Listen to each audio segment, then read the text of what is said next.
نہایت رحم کرنے والا۔ السلام علیکم خواتین و حضرات،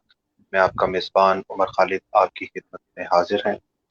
ہم لے کر آتے ہیں ایک بیٹھک کا اہتمام کیا جاتا ہے روز شام 7 بجے، اور اس بیٹھک میں میرے ساتھ میرا حوصلہ بڑھاتے ہیں اور ہم سب کے علم میں اضافے کا باعث بنتے ہیں آر جے عرفان اشرف۔ خوش آمدید سر۔ السلام علیکم ورحمۃ اللہ وبرکاتہ۔ عمر کیسے ہیں آپ؟ الحمدللہ بالکل ٹھیک، اور دعا گو ہیں تمام ہمارے ویورز کے ساتھ ساتھ تمام مسلمان اور تمام اس کائنات میں بسنے والے جن و انس کی رحمت کے لیے، ان کی برکت کے لیے خدا باری تعالیٰ سے ہم دعا کرتے ہیں کہ اللہ اپنا فضل اور کرم ہم سب پر اپنا بنائے رکھے۔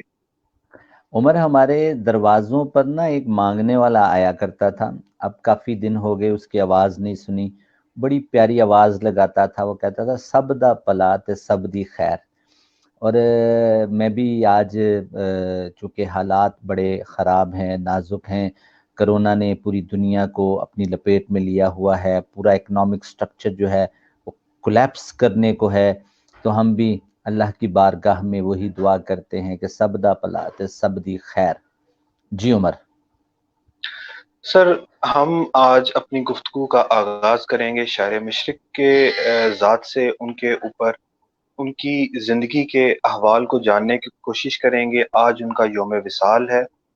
21 اپریل 1938 کو لاہور میں ان کا انتقال ہوا۔ ان کے زندگی کے شب و روز کس طرح سے گزرے اور ان کے کلام کے حوالے سے کیا آپ کا خیال ہے، مشترکہ طور پر ہم اپنی بات کو آگے بڑھائیں گے۔ تو میں آپ عمر سے جاننا چاہوں۔ عمر عظیم انسان روز بروز پیدا نہیں ہوتے، مادر گیتی ان کو روز بروز جنم نہیں دیتی۔ زندگی دیر و حرم کا طواف کرتی ہے، انسانیت پلکیں بچھائے ان کی راہ تکتی ہے، تب کہیں جا کر کوئی ایسا شخص وجود میں آتا ہے جو نہ صرف عظمت کے معیار پر پورا اترتا ہے بلکہ خود اس کو دیکھ کر عظمت کا معیار مقرر کیا جاتا ہے۔ ایسے ہی عظیم انسانوں میں سے ایک عظیم انسان ہمارے، آپ کے، ہم سب کے شاعر مشرق علامہ محمد اقبال تھے کہ نگاہ بلند سخن دل نواز جاں پرسوز، یہی ہے رخت سفر میر کارواں کے لیے۔ اگر علامہ کے بارے میں ہم یوں ذکر کر لیں کہ تاریخ صدیوں انتظار کرتی ہے، نرگس اپنی بے نوری پر ہزاروں برس روتی ہے، تب کہیں جا کر کوئی ایسا شخص وجود میں آتا ہے۔ آپ اگر ہسٹری آف مسلمز یا گریٹ لوگوں کی ہسٹری کو نظر میں رکھیں تو آپ دیکھیے گا کہ اللہ کریم نے مسلمانوں کے ساتھ خاص طور پر جوں وہ اپنے عروج کے زمانے میں تھے یا کہیں زوال میں آنا شروع ہوئے یا پورے زوال میں پہنچ گئے، تو کچھ لوگوں کو ہماری رشد و ہدایت کے لیے بھیجا۔ انبیاء تو ہے ہی ہیں، ان کے علاوہ جو نیک لوگ تھے ان کو ہمیں سیدھی راہ دکھانے کے لیے بھیجا۔ ان عظیم انسانوں میں سے کئی عظیم انسانوں کا نام دیا جا سکتا ہے، لیکن جب ہندوستان میں ہم بالکل جسے آپ کہہ سکتے ہیں کہ غلامی کی گمراہی میں اور اس کے چنگل میں بالکل پھنس گئے، تو اللہ کریم نے ہم پر ایک احسان کیا کہ علامہ جیسی شخصیت کو بھیجا کہ جس نے پلٹنے جھپٹنے کا ہمیں درس دیا، اور پھر ہم نے 7 سال کے مختصر عرصے کی جد و جہد میں 1940 کے بعد پاکستان حاصل کیا۔ تو آج ہم علامہ محمد اقبال کو ٹریبیوٹ پیش کرتے ہیں۔ جی عمر۔ سر، ان کے زندگی کے اوال جو ارلی لائف تھی، جو اسٹوڈنٹ لائف تھے، اس سے ہم اپنا آغاز کرتے ہیں کہ جو ہمارے ویورز ہیں ان کو تفصیل کے ساتھ میں آپ سے رہنمائی چاہوں گا کہ کچھ روشنی ڈالیں کہ ان کا بچپن بھی کیا۔ جی جی۔ علامہ اقبال کا جو بچپن ہے وہ تو صوفی گھرانے، صوفی نور محمد آپ کے والد اور بی بی صاحبہ جو آپ کی والدہ تھی، انہوں نے آپ کی پرورش کے 2 واقعات بڑے مشہور اور معروف واقعات ہیں کہ پہلا واقعہ یہ ہے کہ جب آپ کو اماں جی اپنا دودھ پلانے لگیں تو ان کو یہ گمان گزرا کہ شاید علامہ اقبال کے والد صاحب کی جو آمدنی ہے اس میں ان کو تھوڑی بہت کہیں پرابلم نظر آئی، تو آپ نے اپنے پیسوں سے ایک بکری لی اور بکری کا دودھ علامہ اقبال کو پلایا کرتی تھی۔ تو جس بچے کی پرورش اتنی احتیاط سے کی گئی ہو کہ اس کے پیٹ میں حرام کا ایک لقمہ نہ ہو، تو وہ بڑا ہو کر علامہ ہی بنتا ہے۔ پھر علامہ اقبال کے والد جو ہیں وہ اپنے گھر میں قرآن مجید کی تلاوت کیا کرتے تھے، اور علامہ اقبال کا قرآن کے ساتھ بڑا محبت نامہ تھا۔ آپ اپنے گھر میں قرآن مجید کی جب تلاوت کرتے تو صوفی نور محمد ایک دن آپ کے پاس سے گزرے اور آپ سے کہا کہ تمہیں پتہ ہے کہ تم کیا پڑھ رہے ہو؟ تو آپ نے فرمایا کہ ہاں میں نے صرف و نحو پڑھا ہے، میں نے کچھ قاعدے قوانین پڑھے ہیں، مجھے بہت علم ہے۔ تو آپ کے والد نے کہا نہیں، تم اس طرح پڑھو کہ جیسے قرآن کی آیات تمہارے دل پر وارد ہو رہی ہیں۔ پھر علامہ اقبال جب قرآن مجید کی تلاوت کیا کرتے تو آپ کی آنکھوں سے آنسو جاری ہو جاتے۔ تو قرآن مجید کے ساتھ بڑی محبت علامہ اقبال کو تھی۔ پھر علامہ اقبال کی قرآن مجید کے ساتھ ساتھ سرکار دو عالم صلی اللہ علیہ وآلہ وسلم کے ساتھ بڑی محبت تھی، جس کے بارے میں آپ کا ایک شعر بڑا مشہور ہوا کہ چوں بنام مصطفیٰ خوانم درود، از خجالت آب می گردد وجود۔ چوں بنام مصطفیٰ خوانم درود، کہ جب میں رسول پاک صلی اللہ علیہ وآلہ وسلم پر درود پاک بھیجتا ہوں تو از خجالت آب می گردد وجود، تو میرا وجود خجالت، شرمندگی اور ندامت کے ساتھ پانی پانی ہو جاتا ہے۔ پھر آپ نے آگے چل کر بہت سارے اور جب کتابیں لکھیں تو کتابوں میں آپ نے اپنا سفر کا آغاز کیا، اس پر مزید آگے بات کرتے ہیں۔ جی عمر۔ سر کچھ علامہ کی ذات سے ان کے جو کلام ہے یا ان کی زندگی کا احوال ہمیں کتابوں میں دیکھنے کو ملتا ہے، اس کا اگر کچھ تنقیدی جائزہ لینے کی ہم گستاخی کرنا چاہیں تو آپ کیا سمجھتے ہیں ہمیں کوشش کرنی چاہیے؟ کیونکہ آپ اس کے کریں، میں اوپر تو نہیں کر سکتا۔ سر علامہ کی ذات کے اوپر سب سے بڑا اور پہلا الزام جو ناقدین ہے وہ یہ لگاتے ہیں کہ ان کی بیشتر جو کلام ہے اور جو بیشتر جو تھاٹس ہیں وہ ان کے مرشد سے مستعمل ہیں، ان سے لی گئی ہیں، اور یہ مولانا رومی کو اپنا پیر و مرشد مانتے تھے۔ کیا آپ اس بات سے اتفاق کرتے ہیں؟ دیکھیں کوئی بھی شخص ہے، اس کی جو بھی تربیت ہے، اس کی تربیت کے کچھ مراحل ہیں، اس کا کچھ پرسپشن ڈیولپ ہوتی ہے۔ مثلاً آپ اور میں ہیں، ہماری جو پرسپشن ہے یا جو ہمارا علم آج جس مقام پر پہنچا ہے، اس کا کچھ حصہ تو یقیناً ہمارے فیملی بیک گراؤنڈ سے ہوگا کہ جس گھر میں ہم نے جنم لیا، تو پھر اس کے بعد آپ نے جس ماحول میں آنکھ کھولی، پھر اس کے بعد آپ جن لوگوں سے انسپائر ہوئے، جن کی آپ نے کتابیں پڑھی، بے شک آپ مانو یا نہ مانو، آپ جب بات کرتے ہو تو انہی کی بات ہو رہی ہوتی ہے۔ اور پھر اس کے بعد زندگی میں ایک مقام ایسا آتا ہے کہ جب آپ اس قابل ہو جاتے ہو کہ آپ کی بات کو بھی ویلیو دی جاتی ہے۔ اب اگر ہم علامہ اقبال کی شخصیت کے بارے میں جاننا چاہیں تو سب سے پہلا ہمیں آپ کے گھر کا ماحول، آپ کے گھر کے ماحول کی ایک جھلک میں نے آپ کو دکھا دی۔ وہ جھلک یہ تھی کہ آپ کے گھر میں رزق کی پاکیزگی کا بڑا خاص خیال رکھا جاتا تھا۔ پھر دوسرا، قرآن سے محبت۔ پھر اس کے بعد تیسرا نمبر، آپ کے پاس پیارے رسول صلی اللہ علیہ وآلہ وسلم سے محبت۔ پھر اس کے بعد جن اساتذہ کرام سے آپ نے علم حاصل کیا، ان میں شمس العلماء آپ کے استاد محترم، اور پھر آرنلڈ جیسے استاد، یہ سارے لوگوں کے ساتھ آپ نے مل کر علم حاصل کیا۔ اور پھر ہاں یہ بھی ہے کہ آپ نے مثنوی مانوی مولانا روم رحمۃ اللہ علیہ سے بڑی محبت کی، اور آپ کا بہت سارا، اور آپ خود اپنے کلام میں مولانا روم رحمۃ اللہ علیہ کو اپنا پیر کہتے ہیں۔ تو یہ ہے، بالکل ہے کہ آپ نے ان سے اپنا بہت سارا کلام آپ کا ان سے انسپائر ہے، لیکن آپ کا ایک اپنا مزاج ہے، آپ نے ایک اپنے انداز سے اپنی شاعری کو مسلم امت کی تحریک کے لیے اور حرکت کے لیے تحریر کیا. اس میں بہت سارا کلام آپ کا اردو میں اور فارسی میں. اور آپ کو بڑی مزے کی بات بتاؤں کہ علامہ نے جو سب سے پہلا کام کیا تھا وہ آپ نے ریکنسٹرکشن، اس سے پہلے آپ نے اکنامک سسٹم پر ایک کتاب لکھی تھی. سب سے پہلا اکانومی کے اوپر الاقتصاد کے نام سے کتاب لکھی. پھر آپ نے جس بات پہ بڑا زور دیا وہ reconstruction of religious thought in Islam. بڑا زبردست کام ہوا reconstruction of religious thought in Islam. پھر اس کے بعد علامہ اقبال نے اردو میں اور فارسی کے کلام کو لکھا اور مسلم امت کی رہنمائی کی. جی عمر. سر، علامہ کے نزدیک اسلام میں اجتہاد کی اہمیت اور اس کی قبولیت پر جس حد تک انہوں نے اس پر ہم آہنگی اور رضامندی کو فروغ دیا، کیا آپ سمجھتے ہیں کہ ابھی تک ہمارے معاشرے کے اندر اس کو قبولیت بخشی گئی ہے، ہمارے دینی جو مکتبہ فکر ہیں؟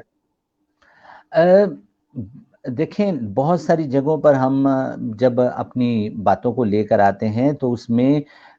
جو آپ کہنا چاہتے ہوتے ہیں ایک دوسرا نظریہ اور دوسرا اسکول آف تھاٹ ہوتا ہے. جیسے ہم نے کل بدھا کی بات کی کہ آپ کا ایک اسکول آف تھاٹ ہے. علامہ اقبال اجتہاد کی بات کیا کرتے تھے اور اس کی بہت بڑی اگزامپل جس کتاب کا میں نے آپ کو حوالہ دیا وہ reconstruction of religious thought in Islam ہے. بیسیکلی اس کتاب کا جو بنیادی موضوع ہے یہ بہت مشکل کتابوں میں سے ایک کتاب ہے. بہت سارے غیر مسلم لوگ، آپ نے جو سوال پوچھا نا کہ علامہ کس سے انسپائر تھے، جو تنقید کرنے والے کرتے ہیں وہ تو رومی کا نام نہیں لیتے، وہ تو نیٹشے کا نام لیتے ہیں کہ نیٹشے سے علامہ انسپائر تھے اور سپرمین کا جو کانسیپٹ نیٹشے نے دیا ہے وہ شاید علامہ نے اسی کو خود ہی کے کانسیپٹ میں یا مرد مومن کے کانسیپٹ میں اس کو لے کر آئے ہیں. لیکن اس کے کچھ آنسرز ہیں، وہ انشاءاللہ پروگرام کے اگلے حصے میں بات کرتے ہیں. تو reconstruction of religious thought in Islam میں جو علامہ اقبال نے بات کہنے کی کوشش کی ہے کہ بہت سارے غیر مسلم وہ تنقید نگار جو ہمیشہ سے اسلام پر